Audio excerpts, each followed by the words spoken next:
चुनाव के रण में मतदान की तारीख पास आते ही बीजेपी और कांग्रेस अपनी रणनीति को धार दे रही हैं। चुनावी प्रचार के बीच बीजेपी ने बूथ पर तैनात अपने कार्यकर्ताओं को एक्टिव करने के लिए 28 विधानसभाओं के करीब 7,500 बूथ पर सम्मेलन का प्लान बनाया है।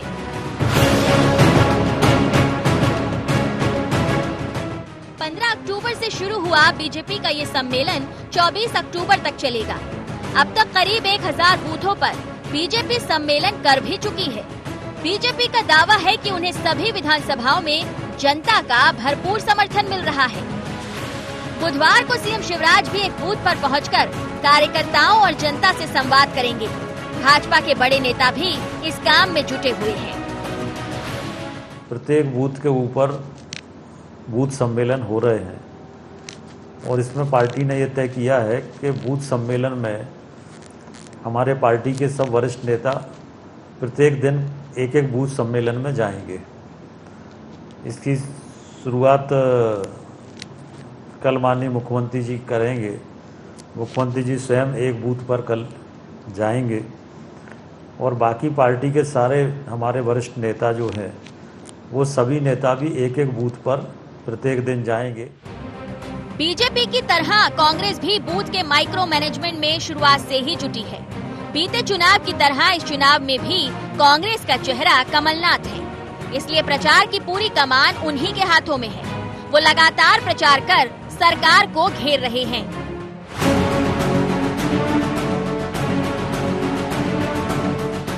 बूथ प्रबंधन का जिम्मा भी कमलनाथ ने संभाला है। वो रोजाना रात को पन्ना प्रमुखों से बात करते हैं। पन्ना प्रमुखों से स्थानीय हालात, मुद्दे और रणनीति पर चर्चा करते हैं और आवश्यक दिशा निर्देश भी देते हैं। जहाँ पर कमलनाथ जी जाते हैं सबसे पहले बूथ सेक्टर और उनकी बैठक लेते हैं, उसके बाद आम सभा में जाते हैं। तो ये प्रक्रिया तो अपरिहार्य है। राजनीतिक पार्टियों की तैयारियां इसलिए भी जोर पकड़ रही हैं क्योंकि अब मतदान में 15 दिन का समय भी नहीं रह गया। 3 नवंबर को वोटिंग है। ऐसे में किस दल की रणनीति कितनी कारगर साबित होती है और किसे जीत दिलाती है, ये 10 नवंबर को पता चलेगा। News desk IND 24।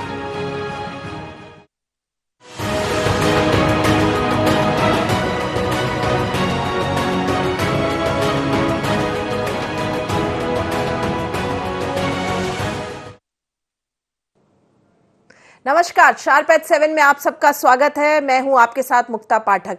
जिस तरह जो है अब चुनाव प्रचार जोरों पे है, उपचुनाव की तारीखें बहुत नजदीक हैं। अब जो है पार्टियां बूथ लेवल पे फोकस करने लगी। अगर हम बीजेपी की बात करें तो उसने बूथ लेवल का सम्मेलन अपना शुरू कर दिया है। 15 तारीख से 24 तारीख तक चलेगा। कल मुख्यमंत्री शिवराज सिंह चौहान सांची के बूथ में जाएंगे और जितने बड़े नेता हैं भाजपा के वो भी अपने दौरे के समय निकाल के बूथ लेवल पे जाएंगे। अपने जो कार्यकर्ताओं हैं उनको एक्टिवेट करेंगे। अगर देखिए चुनाव की अगर बात करें तो सबसे इंपॉर्टेंट जो रोल होता है वो बूथ लेवल का होता है, बूथ मैनेजमेंट का होता है। कांग्रेस की भी अगर हम बात करें तो कांग्रेस में कमलनाथ ने भी इस पे जो है ध्यान दिया है। लगातार वो जो है बूथ लेवल की मीटिंग्स कर रहे हैं। तो इसी विषय पे हम बात करेंगे आज। हमारे साथ स्टूडियो में मौजूद है हमारे editor in chief Sunil Shrivastava ji. मेरे साथ फोन लाइन पे है ललिता यादव जी। आप सबका शार्प एट 7 में बहुत बहुत स्वागत है। ललिता यादव जी, क्या कहेंगी आप? बीजेपी तो अगर हम देख रहे हैं, कई दिनों से हम देख रहे हैं जिस तरह से धुआंधार चुनावी दौरे हो रहे हैं सारे बड़े बड़े नेताओं के। अब जो बूथ जो सम्मेलन हो रहा है, बूथ लेवल पे जो एक्टिवेशन हो रहा है, क्या कहेंगी आप? जी मुक्ता जी, आप उनको मेरा नमस्कार पहुंचे। मैं ये कहना चाहती हूँ कि भारतीय जनता पार्टी की पुरानी परंपराएं हैं। आज तो हमारे यहाँ मध्य प्रदेश में 28 विधानसभा में चुनाव हो रहे हैं। जब चुनाव नहीं भी होते हैं तो जो भी कार्यक्रम हमारे होते हैं तो बूथ लेवल तक के होते हैं। पहले हमारे यहाँ मंडलों का सम्मेलन हुआ, फिर हमारे यहाँ सारे सेक्टर प्रभारी बने तो सेक्टर प्रभारी सह प्रभारी पे सेक्टरों का सम्मेलन हुआ। अब कल से हमारे यहाँ बूथ पे सम्मेलन होंगे। हर बूथ पर बड़ा से बड़ा नेता जाएगा, वहाँ भारतीय जनता पार्टी की रीति नीति से लोगों को जोड़ेगा। और भारतीय जनता पार्टी की 15 साल की सरकार ने जो काम किए थे, जिस तरह से बहुत ही महत्वपूर्ण योजनाएं बनाई थी जिसका लाभ जनता को मिल रहा था, और मध्य प्रदेश में 2018 में झूठे वादे करके कमलनाथ की सरकार ने झूठे वादे किए कि हम कर्ज माफ करेंगे, हम बेरोजगारी भत्ता देंगे। सरकार में आई और उन्होंने जन कल्याणकारी योजनाओं को बंद कर दिया, संबल जैसी योजनाओं को बंद कर दिया, जिससे बच्चों को निःशुल्क पढ़ाई का प्रावधान था, लैपटॉप मिलते थे, बच्चे कोचिंग करें, फीस शिवराज जी भरते थे, 200 रुपए बिजली का बिल लगता था।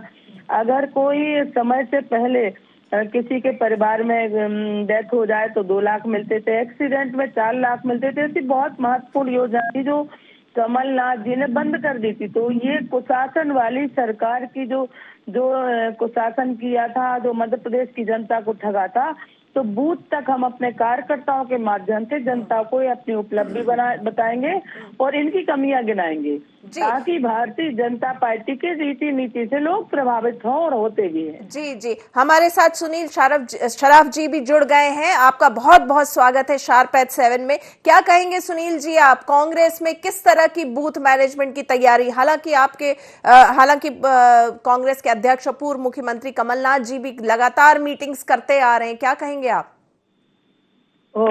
देखिए, ये जो उपचुनाव है जी, ये तो सत्य और असत्य की लड़ाई है, न्याय और अन्याय की लड़ाई है। इसमें तो जनता लड़ रही है चुनाव।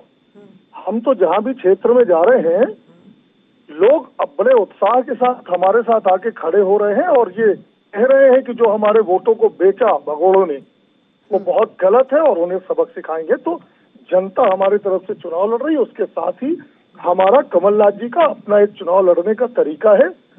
उस तरीके से हम लोगों ने बूथ में हमारे कमेटियां बनी है, अब बूथ में हमारे लोग तैयार हैं और बहुत अच्छा हम चुनाव लड़ने वाले हैं। जनता इन्हें बहुत बढ़िया जवाब देने वाली है। जनता जवाब देगी, लेकिन कई बार जो है जनता जवाब देगी, आपका ये कहना। ललिता जी, आप क्या कहेंगी? जनता जवाब देगी, यही चीज बीजेपी भी कहती, यही कांग्रेस भी कहती, दोनों यही कह रहे हैं कि जनता जवाब देगी। मैं यही कह रही हूँ कि 3 तारीख को जनता जवाब देने वाली है। और जिस तरह से अभी बताया जा रहा, कांग्रेस के हमारे जो महान भाव बैठे हुए हैं, उनने कहा कि सत्य और असत्य की लड़ाई है। तो ये सत्य और असत्य की यही तो बात है कि झूठ बोल करके मध्य प्रदेश की जनता को ठगा, बेरोजगारी भत्ता नहीं दिया, किसानों का कर्ज माफ नहीं किया। और कमलनाथ मध्य प्रदेश के मुख्यमंत्री रहे हैं, वो महिलाओं को आइटम बोलते हैं। देगी ना जनता जवाब, महिलाएं देगी ना जवाब। 3 तारीख को पता चलेगा। 28 में से 28 विधानसभा भारतीय जनता पार्टी जीत करके जाएगी, निश्चित ही जनता जवाब देने वाली है। इस तरह से जनता को कमलनाथ जी ने ठगा। भाई, जनता ने क्या बिगाड़ा था? आपने सरकार जो महत्वपूर्ण योजनाएं बंद कर दी। आपने 2.5 लाख लोगों का जो आवास का पैसा, जो 75% अंशदान लगता है मध्य प्रदेश सरकार का, वो नहीं दिया। 2.5 लाख आवास लौटा दिए आपने। तो जनता जवाब देने वाली। चलिए, जनता जवाब देगी। पूछते हैं, सुनील श्रीवास्तव जी हमारे साथ मौजूद है हमारे स्टूडियो में। सुनील जी, आप क्या कहेंगे जिस तरह से बूथ मैनेजमेंट की जो बात हो रही है? बीजेपी तो देखिए कोई भी काम बहुत एग्रेसिवली करती है और बहुत धुआंधार तरीके से करती है। हम जैसे प्रचार देख रहे हैं, सारे बड़े नेता जो है मैदान में जुटे हुए हैं। अब बूथ लेवल, बूथ मैनेजमेंट की बात हो रही है, क्या कहेंगे आप? हालांकि कमलनाथ जी भी जो है वो भी लगातार जो है बूथ लेवल पे जो है वो मीटिंग्स करते आ रहे हैं। जी बिल्कुल मुक्ता जी, क्योंकि दोनों ही पार्टियों की रणनीति अपने अपने हिसाब से, दोनों ही पार्टी रणनीति पर काम कर रही हैं। बीजेपी की अगर बात करें तो पहले मंडल स्तर पर बीजेपी ने काम किया, मंडल स्तर तक के सम्मेलन किए जिसमें तमाम बड़े नेता शामिल हुए। अब बीजेपी मंडल स्तर से और छोटी इकाई, जिसको बूथ कहते हैं, बूथ तक आ गई है। और बूथ पर चाहे मुख्यमंत्री शिवराज सिंह चौहान हो, बीडी शर्मा जी हो, या नरोत्तम मिश्रा या ज्योतिरादित्य सिंधिया, जो भी तमाम बड़े नेता हैं, वो सभी नेता जाएंगे, कार्यकर्ताओं से संवाद करेंगे, क्या समस्याएं उनकी हैं या किस प्रकार से काम करना है, ये टिप्स देंगे संवाद के जरिए। जनता से भी इस बहाने उनका सीधा संवाद होगा। कांग्रेस की अगर बात करें तो कमलनाथ जी की, जिस प्रकार से भूपेंद्र गुप्ता जी भी कह रहे थे कि रोज अगर जिस विधानसभा में भी कमलनाथ प्रचार के लिए जा रहे हैं या उस विधानसभा के से संबंधित नेताओं की बैठक होती है, तो उससे पहले उस क्षेत्र के मंडलम, सेक्टर और बूथ के कार्यकर्ताओं के साथ कमलनाथ जी संवाद करते हैं, बैठते हैं। यानी दोनों ही पार्टियां भली भांति जानती हैं कि नेताओं का एक अपना अलग यहाँ पर चुनाव में महत्व होता है, चुनाव प्रचार का अलग है, लेकिन जो सबसे महत्वपूर्ण इकाई है वो है बूथ, क्योंकि जो सही लड़ाई है वो बूथ पर ही लड़ी जानी है मुक्ता जी। और यही वजह है कि चाहे कांग्रेस हो या बीजेपी, दोनों ही बूथ मैनेजमेंट तगड़ा करना चाहती हैं। और क्योंकि ये चुनाव हार जीत का नहीं, ये चुनाव सरकार बनने और बिगड़ने का है, कईयों के भविष्य दांव पर हैं। तो इसलिए इस चुनाव को उपचुनाव की तरह नहीं बल्कि मुख्य चुनाव की तरह दोनों ही दल लड़ रहे हैं। और यही वजह है कि बूथ तक अब बीजेपी की जो इकाई है वो बूथ तक आ गई है बीजेपी, और कांग्रेस भी बूथ से लेकर चाहे पन्ना प्रभारियों की बात करें या फिर आधा पन्ना प्रभारियों की बात करें, लगातार कांग्रेस नेता भी उनके संपर्क में हैं। जी ललिता जी क्या कहेंगी आप? देखिए बहुत एग्रेसिवली आप लोग कर रहे हैं। आपने कहा कि आपकी जो बातें हैं, जो ये 15 महीने की कांग्रेस की सरकार थी, कमलनाथ की सरकार थी, उसकी विफलताएं जो हैं आप लोग बूथ लेवल तक ले जा रहे हैं। किस तरह की और टिप्स जो हैं आपके नेता देने वाले, क्योंकि देखें तो सारे नेता आपके जो हैं बूथ पे जाएंगे। मुक्ता जी अभी आप सुन रहे थे, भगोड़ा बोला जा रहा था, बिकाऊ बोला जा रहा था। आप जानते हैं कि यूं ही कोई सरपंच और पंच पद से भी इस्तीफा नहीं देता। ऐसी क्या आवश्यकता पड़ गई थी, क्यों परेशान हो गए थे कांग्रेस के विधायक के 22 विधायकों ने इस्तीफा दिया? आप सब जानते हैं जब 2018 में श्रीमती ज्योतिरादित्य सिंधिया भी जनता के बीच में गए, उनने भी वादे किए थे, उनने भी जिताने का जो संकल्प पत्र था, तो उस संकल्प पत्र के माध्यम से उनने यही कहा था कि हमने जो जनता से वादे किए थे वो वादे पूरे करो, नहीं तो सड़क पे उतर जाएंगे। कमलनाथ जी ने कहा उतर जाओ सड़क पे, तो उतर गए सड़क पे, तो कमलनाथ जी सड़क पे आ गए। अब मैं ये कहना चाहती हूँ, कमलनाथ जी अब सड़क से ऊपर नहीं जाने वाले। 3 तारीख को वोटिंग होगी, 10 तारीख को आपको पता चल जाएगा। भारतीय जनता पार्टी की शिवराज सिंह चौहान की मजबूत सरकार ही मध्य प्रदेश में काम करेगी। चलिए ललिता जी आप और सुनील जी आप बने रहिए फोन लाइन पे। वक्त हो चला है शार्प एट 7 में एक बहुत छोटे से ब्रेक के बाद हम जल्द ही हाजिर होते हैं और चर्चा को आगे बढ़ाते हैं।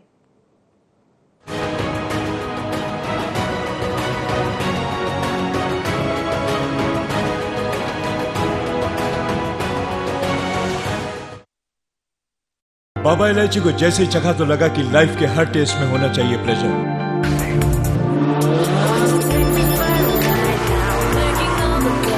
बाबा इलायची, व्हाट्स योर प्लेजर?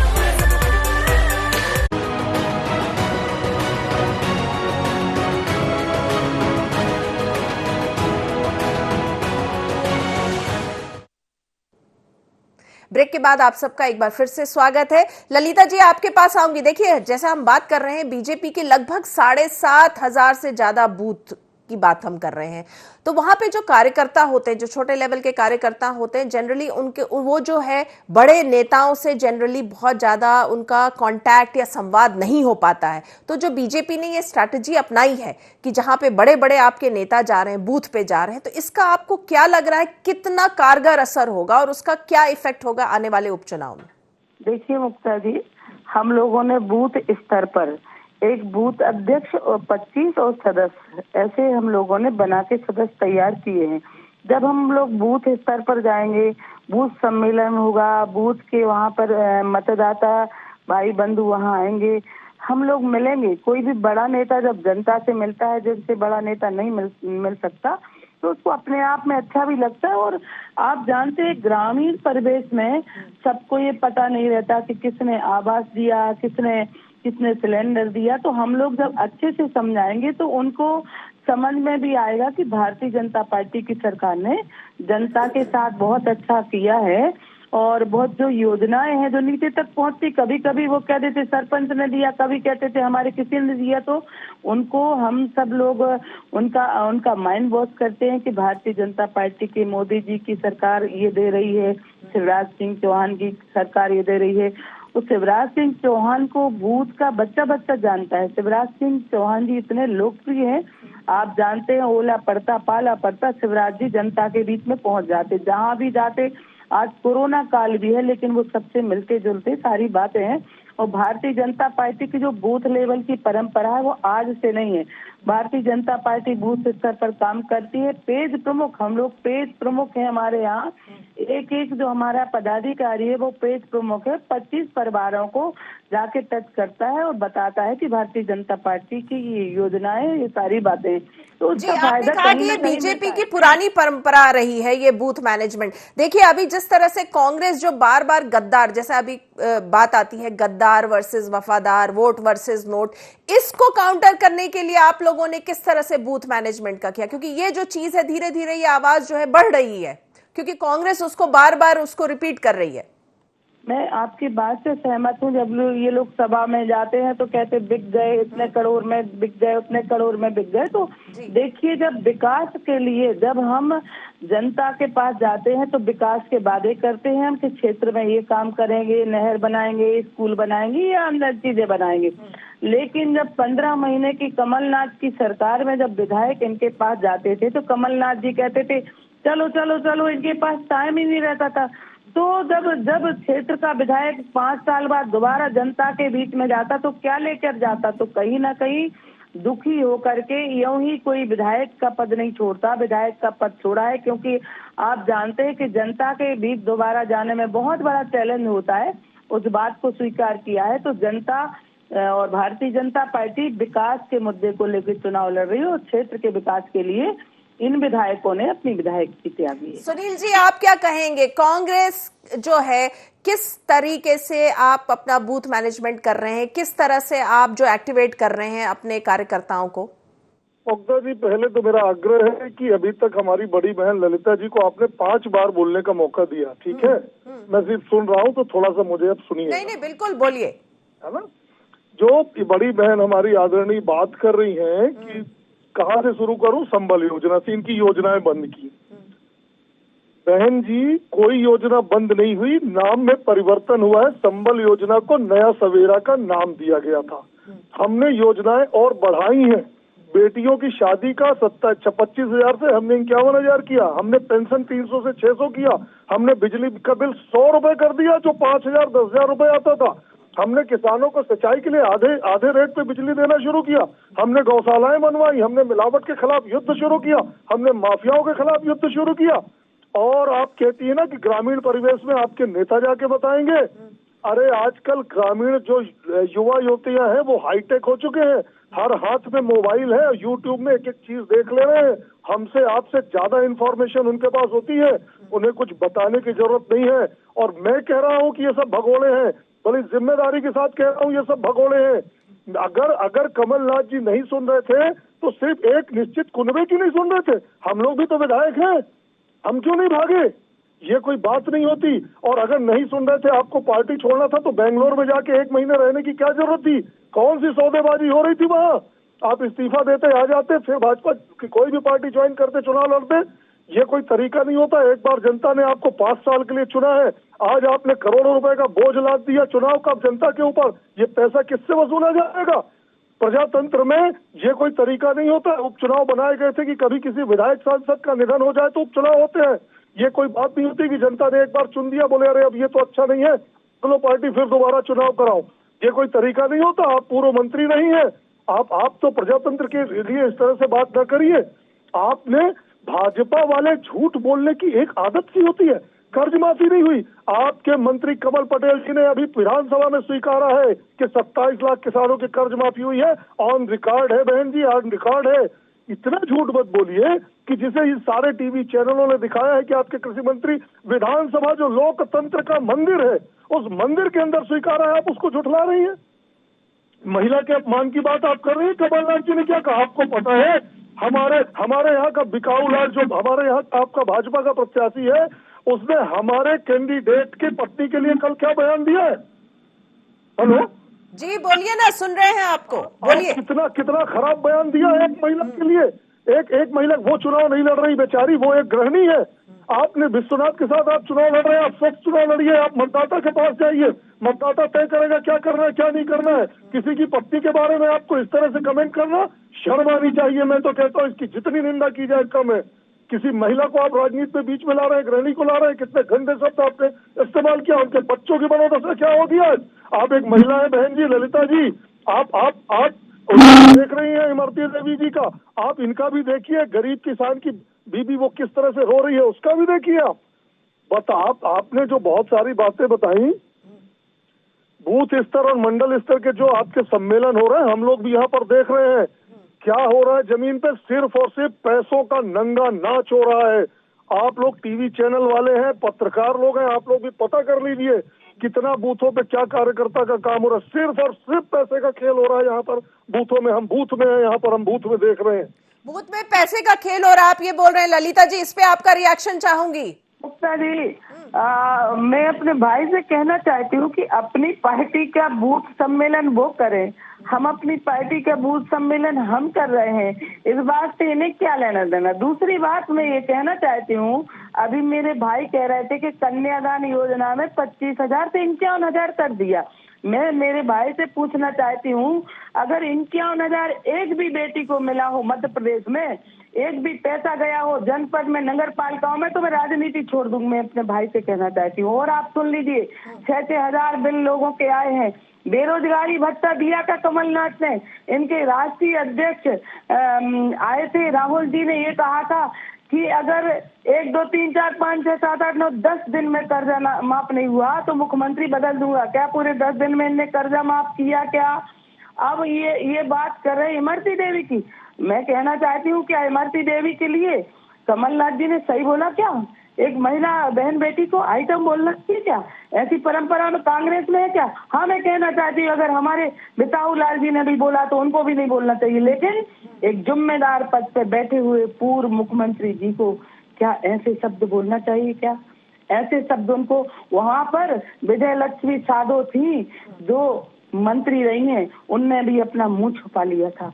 ऐसा ही बोलना चाहिए। बहन बेटियां जब काम कर रही हैं, आज हमारे भाई और हम आमने सामने बैठे हैं, वो मुझे बहन कर रहे हैं, मैं भाई कह रही है। यही परंपरा राजनीति में होना चाहिए। राजनीति गंदी तरीके से नहीं करना चाहिए। मैं यही अपने भाई से कहती हूँ, किसी को ये गलती नहीं करना चाहिए। और रही बूथ लेवल की बात, पार्टी अपने कांग्रेस पार्टी अपने हिसाब से काम कर रही है। वो कैसे मैनेजमेंट करती है, हम लोगों को क्या लेना देना।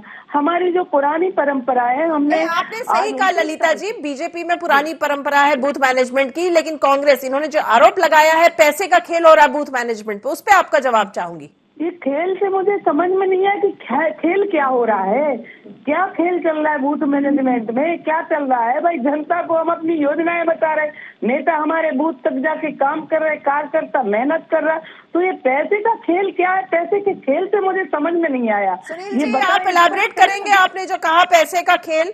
बहन जी, आपका प्रत्याशी 100-100, 500-500 के नोट बांटते वीडियो वायरल हुआ है, टीवियों पे चला है। बहन जी, कृपया संज्ञान लेवे। 100-100, 500-500 के नोट गांव में जाके मतदाताओं को बांटते, चुनाव आयोग में शिकायत हुई है, वीडियो वायरल हुआ है। ये पैसे का खेल चल रहा है।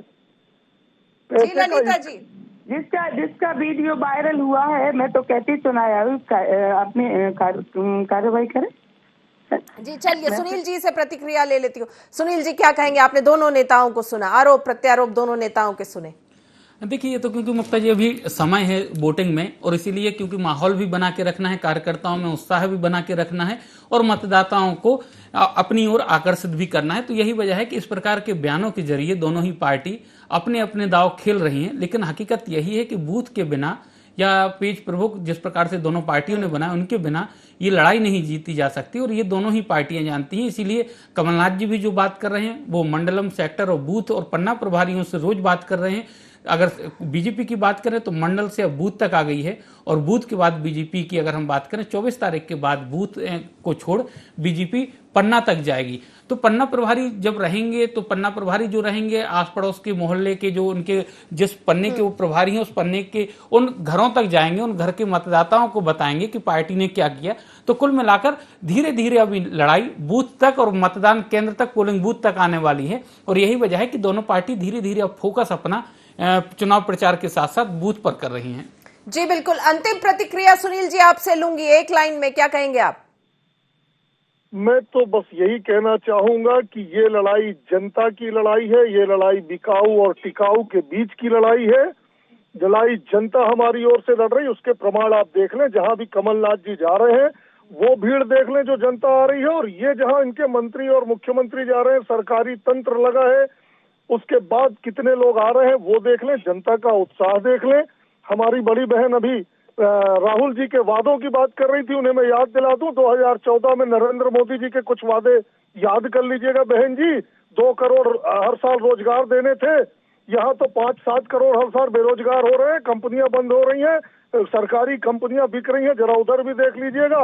आपके जो मामा हैं, हमारे मामा शिवराज जी, इनकी 17,000 कुछ घोषणाएं पेंडिंग पड़ी हैं, उन वादों की तरफ भी देख लीजिएगा। चलिए ललिता जी, एक लाइन में आपकी प्रतिक्रिया, बस एक लाइन में ललिता जी। देखिए, मैं अपने भाई से कहना चाहती हूँ, हम लोग 10 तारीख को मिलेंगे और टिकाऊ मध्य प्रदेश में शिवराज सिंह चौहान की 3 साल सरकार रहेगी और 10 तारीख को हमारी नमस्कार अपने भैया से होगी। जी चलिए, बिल्कुल। ललिता जी आपका और सुनील जी आपका, आप दोनों का बहुत बहुत धन्यवाद। आपने शार्प एट 7 के इस डिस्कशन में हिस्सा लिया। हम बात कर रहे थे कि किस तरह से मध्य प्रदेश में जो है अब चुनाव की तारीख नजदीक आ रही है, गहमा गहमी बढ़ गई है और चुनाव प्रचार तो जोरों से है। बीजेपी की बात करें और कांग्रेस की बात करें, बीजेपी में सारे बड़े नेता जो हैं वो लगातार दौरे पे हैं, एक दिन में 4-4, 5-5 सभाएं संबोधित कर रहे हैं। अब जो है बीजेपी ने अपना फोकस बूथ लेवल पे ले आया है, जहां पे कल शिवराज सिंह चौहान जो है सांची के एक बूथ में जाएंगे और बड़े नेता भी बूथ में जाएंगे और वो टिप्स देंगे अपने कार्यकर्ताओं को। वहां कांग्रेस में भी कमलनाथ जब पहुंचते हैं अपने सभाओं को एड्रेस करने, उससे पहले वो भी अपने बूथ लेवल के लोगों से मीटिंग करते हैं। तो बूथ मैनेजमेंट जो है अब दोनों पार्टियों का फोकस उस पे आ गया। तो शार्प एट 7 में फिलहाल इतना ही। आप बने रहिए IND 24 के साथ। नमस्कार।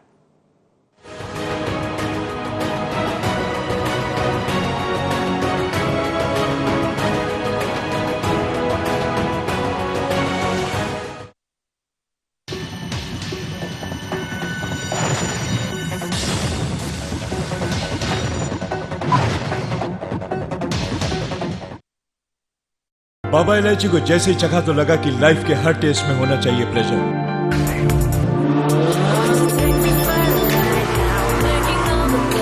बाबा इलायची, व्हाट्स योर प्लेजर?